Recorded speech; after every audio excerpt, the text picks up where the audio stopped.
Hello friends, welcome to science magnet. दोस्तों, इस छोटे से वीडियो में हम लोग सेल वॉल और सेल मेम्ब्रेन समझ लेंगे और इसके क्वेश्चन भी हम लोग कर लेंगे। इस क्लास की पीडीएफ आप लोग Telegram channel science by Neeraj sir से प्राप्त कर लीजिएगा। चलिए समझते हैं cell wall and cell membrane. ये समझने से पहले आपको पता होना चाहिए सेल यानी कोशिका क्या होती है। पहले कोशिका हम लोग समझते हैं। जैसे यहां पर आप लोग देखिए कि बहुत सारी ब्रिक यानी बहुत सारी ईंट मिलके जैसे ये वॉल बना रही है, वैसे ही अगर हमारी बॉडी की बात करी जाए तो ये भी बहुत छोटी छोटी सेल्स यानी छोटी छोटी कोशिकाओं से मिलकर बनी होती है। अब ऐसा नहीं है सेल केवल और केवल ह्यूमन बॉडी में आपको मिलेगी। कोई भी ऑर्गेनिज्म हो, कोई भी जीव हो, आपको उसमें सेल मिलेगी मिलेगी, चाहे वो प्लांट हो, चाहे वो कोई छोटा सा बैक्टीरिया क्यों ना हो, चाहे एक बड़ा सा हाथी हो, चाहे कोई भी हो। अगर किसी में लाइफ है इसका मतलब उसमें आप लोगों को सेल मिलेगी ही मिलेगी। अब देखिए दोस्तों, जब इस एक सेल को जब आप लोग बड़ा करके देखेंगे तो सेल के अंदर बहुत सारी चीजें होती है। सेल का स्ट्रक्चर आपको कुछ ऐसा नजर आएगा। तो आइए एक एक चीज के बारे में समझते हैं। सेल में बेसिकली होता क्या है? सेल में बेसिकली चार चीजें होती है। एक होता है आप लोगों का सेल वॉल, जिसे हिंदी में कोशिका भित्ति बोलते हैं। बेसिकली ये सेल की सबसे आउटर लेयर होती है। इसके बाद में होता है सेल मेम्ब्रेन। इसके जस्ट बाद वाली जो लेयर है वो होती है आपकी सेल मेम्ब्रेन। सेल के अंदर कुछ लिक्विड वाला पार्ट भी पाया जाता है जिसे आप लोग बोलते हैं साइटोप्लाज्म यानी कोशिका द्रव्य। और सेल के अंदर आप लोगों का न्यूक्लियस नाम का भी एक पार्ट पाया जाता है। इसी साइटोप्लाज्म के अंदर आप लोगों को और भी छोटे छोटे पार्ट मिलेंगे जिसे आप लोग बोलते हैं सेल ऑर्गेनल यानी कोशिकांग, जैसे माइटोकॉन्ड्रिया, राइबोसोम, गोल्जी बॉडी, बहुत सारे आप लोगों को मिलेंगे। लेकिन इस वीडियो में हम लोगों को पढ़ना है सेल वॉल और सेल मेम्ब्रेन के बारे में। आइए समझते हैं। तो जैसे मान लीजिए ये एक कोई सेल है, इसकी जो सबसे आउटर लेयर है, सबसे भारी जो लेयर है, उसे आप लोग बोलते हैं सेल वॉल यानी कोशिका भित्ति। और जस्ट इसके अंदर एक और लेयर होती है जिसे आप लोग बोलते हैं सेल मेम्ब्रेन यानी कोशिका झिल्ली। जैसे मान लो अगर ये सेल वॉल है तो इसके जस्ट अंदर वाली जो लेयर होगी वो होगी आप लोगों की सेल मेम्ब्रेन। इस सेल वॉल का काम क्या है? देखो, ये सबसे आउटर लेयर है, यानी इस सेल को क्या दे रही है? प्रोटेक्शन दे रही है। कोई भी चीज मतलब इस पे अगर अटैक करने आ रही है तो सेल वॉल क्या दे रही है? इसको प्रोटेक्शन दे रही है। तो उसके दो कार्य मैं आपको बताऊं, एक तो प्रोटेक्शन देना और दूसरा इस पूरी सेल को सपोर्ट देना। सेल मेम्ब्रेन की बात करें, इसका क्या काम है? देखिए, जैसे मान लीजिए ये एक सेल है, ये दूसरी सेल है, ये तीसरी सेल है। तो एक सेल से दूसरे में, दूसरे से तीसरे में कुछ पदार्थ आप लोगों के जाते हैं। तो पदार्थ की जो एंट्री होती है एक से दूसरे में, दूसरे से तीसरे में, ये किसके द्वारा कंट्रोल होती है? आपकी सेल मेम्ब्रेन के द्वारा। यानी अगर किसी कोशिका में कोई पार्ट आ रहा है या किसी कोशिका से कुछ बाहर जा रहा है, ये किसके द्वारा कंट्रोल होता है? सेल मेम्ब्रेन के द्वारा। सेल मेम्ब्रेन सबको अंदर नहीं आने देती और ना ही सबको बाहर जाने देती। जो काम की चीज है उसे ही अंदर आने देती है, जो काम की चीज नहीं है उसे ही बाहर जाने देती है।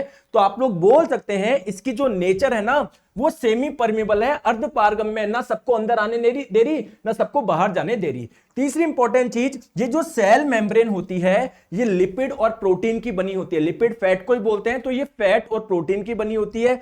चौथी इंपॉर्टेंट चीज आपकी सेल मेम्ब्रेन के बारे में कि आपको हर सेल में मिलेगी। जैसे मान लीजिए अगर किसी सेल में सेल मेम्ब्रेन ही नहीं है तो क्या होगा? तो किसी कोशिका से, किसी सेल से जो माल बाहर जा रहा है उसको कोई रोकने वाला होगा ही नहीं, तो सेल की डेथ हो जाएगी ना, सेल के अंदर का सारा माल बाहर चला जाएगा। तो किसी भी सेल में सेल वॉल हो या ना हो, सेल मेम्ब्रेन आपको 100% मिलेगी ही मिलेगी। अब थोड़ा सा वापस आते हैं सेल वॉल के बारे में। देखिए, जैसे आप लोग मुझे बताइए, आप लोग बहुत ज्यादा धूप में खड़े हो तो आप लोग क्या करोगे? आपको धूप लगेगी तो अंदर आ जाओगे, घर के अंदर आ जाओगे, कमरे में चला जाओगे। आपके पास में बहुत सारे ऑप्शन है। लेकिन बेचारे प्लांट की बात करें, इनको तो बहुत ज्यादा गर्मी झेलनी है, ये बहुत ज्यादा जो लाइट है, बहुत ज्यादा प्रकाश है वो झेलना है। तो होगा क्या, जो एनिमल्स होते हैं ना, इनकी सेल के चारों ओर आपको सेल वॉल नहीं मिलेगी क्योंकि इनको इतना ज्यादा प्रोटेक्शन की जरूरत नहीं है। जबकि बात करी जाए प्लांट की सेल, तो प्लांट की सेल है ना, इनके चारों ओर आप लोगों को सेल वॉल मिलेगी क्योंकि इनको प्रोटेक्शन की जरूरत है। तो ध्यान रखिएगा, सेल वॉल आपको एनिमल्स की सेल्स में नहीं मिलती। हम भी एक प्रकार के एनिमल है, तो सेल वॉल के बारे में इंपॉर्टेंट पॉइंट क्या है? ये आप लोगों को एनिमल की सेल में नहीं मिलेगी, जबकि सेल मेम्ब्रेन, कोशिका झिल्ली, आपको हर सेल में मिलेगी। तो आइए बात करते हैं फिर सेल वॉल मिलती किसमें? सेल वॉल आपको केवल 3 जगह मिलेगी। एक तो जो प्लांट की सेल है ना, पादप की कोशिका है, उसके चारों ओर सेल वॉल मिलेगी। बैक्टीरिया की जो सेल होती है उसके चारों ओर सेल वॉल मिलेगी। फंगस की जो सेल होती है उसके चारों ओर आपको सेल वॉल मिलेगी, बाकी आपको कहीं पर भी नहीं मिलेगी। इसका मतलब यह हुआ कि जैसे प्लांट की सेल के चारों ओर क्या है, सेल वॉल है, दूसरे नंबर पे क्या है, सेल मेम्ब्रेन है। जबकि एनिमल सेल की बात करें तो इसकी सबसे आउटर लेयर कौन सी हो जाएगी, सेल मेम्ब्रेन हो जाएगी, क्योंकि सेल वॉल तो प्रेजेंट ही नहीं है। तो एनिमल में सेल वॉल जो होती है वो एब्सेंट होती है। एक इंपॉर्टेंट चीज, इसकी नेचर कैसी होती है आप लोगों की, फ्रीली परमिबल।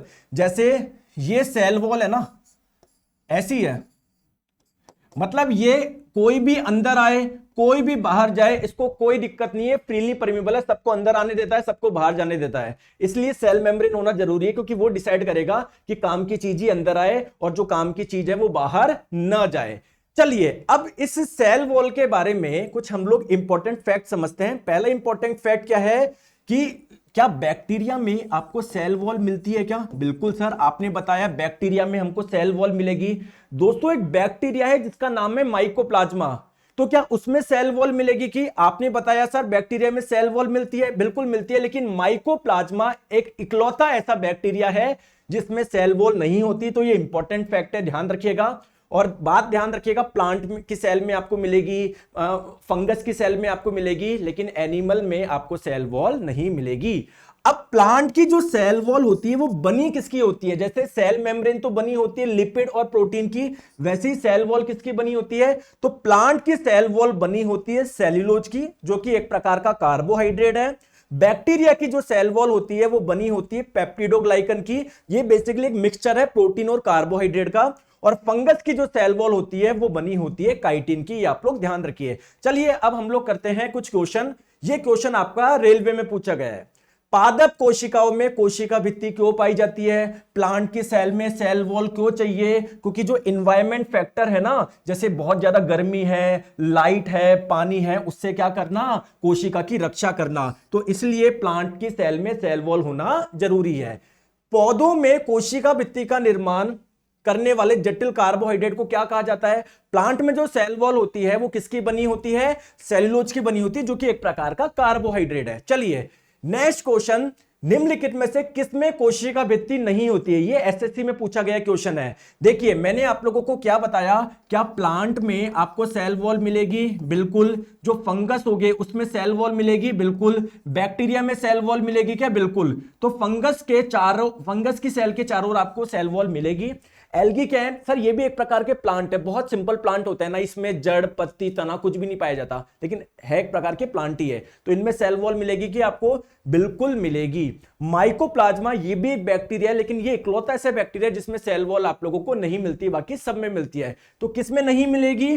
माइकोप्लाज्मा में नहीं मिलेगी। आई होप आपको छोटा सा वीडियो पसंद आया होगा। दोस्तों जनरल साइंस डिटेल में पढ़ना है, आप लोग जुड़िए और अपनी तैयारी को 4 चांद लगाइए। आपका एनसीईआरटी का हर एक कॉन्सेप्ट कवर है, ये सारे फीचर है जो आपके सिलेक्शन के लिए यहां पर जरूरी है। आप लोग देख सकते हो किस प्रकार यहां पर आपको फ्लो चार्ट, डायग्राम, एनिमेशन से पढ़ाया जाता है। आप लोग डेमो भी अवेलेबल है। कंप्लीट कोर्स परचेज करना है, रेलवे आधार आपका वन स्टॉप सॉल्यूशन, सारे सब्जेक्ट आप लोगों का पूरा एग्जाम ओरिएंटेड कंटेंट है, फ्री आप लोगों की पीडीएफ है, कंप्लीट थ्योरी है, साथ में multiple choice question basic to advance. Join कैसे करना है? प्ले स्टोर पे जाइए, साइंस मैग्नेट ऐप इंस्टॉल करिए, इसके कोर्स में जब जाओगे यहां पर आपको मिल जाएगा। तो रेलवे आधार में आपको कंप्लीट मिल जाएगा, स्पेशली केवल साइंस का चाहिए तो केवल साइंस का परचेज कर सकते हो। क्लिक करने पे ऑप्शन आएगा ज्वाइन का। जैसे आप लोग यहां पर अपना नंबर डालोगे, आपके मोबाइल पे एक व्हाट्सएप पे लिंक आ जाएगा, लिंक से आप लोग पेमेंट कर दीजिएगा, परचेज कर दीजिएगा और आप लोग आके देखोगे आप लोगों का कोर्स चल रहा होगा। कोई भी दिक्कत हो इस नंबर पर संपर्क कर सकते हैं। थैंक यू सो मच, अपने वैल्यूएबल कमेंट जरूर करिए।